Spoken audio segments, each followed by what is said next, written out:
The question is, can we increase the lifespan of SSD by increasing the capacity of RAM? And the answer is yes. RAM is the temporary memory, is also called random access memory.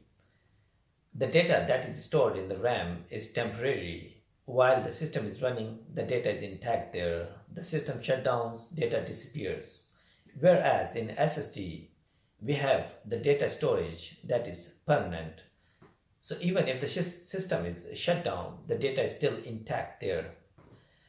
In RAM, we can write many and many times. It can be thousands of times. It doesn't affect the performance of RAM.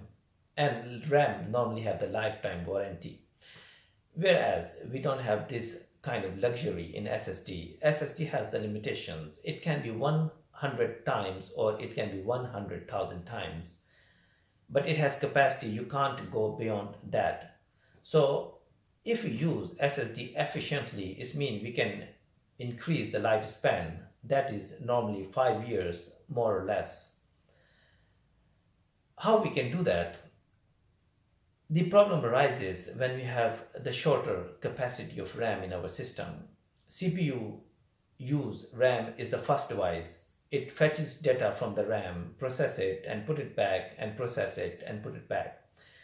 So this process is done many and many times. If we have the shortage of RAM, then system try to use SSD as a RAM, and that is called page filing.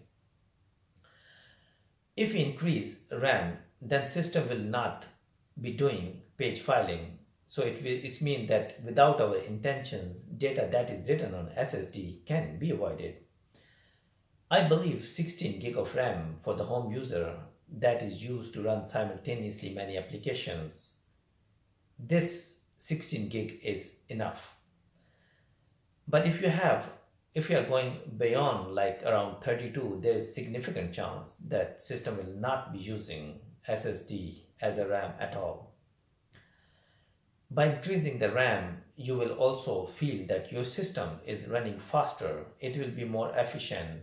And when you find your system is running crazily and lazy as well, it's just because of the RAM. So increase RAM and get out of the trouble. If you find this video helpful, please subscribe the channel and I will upload more of these videos. Thank you.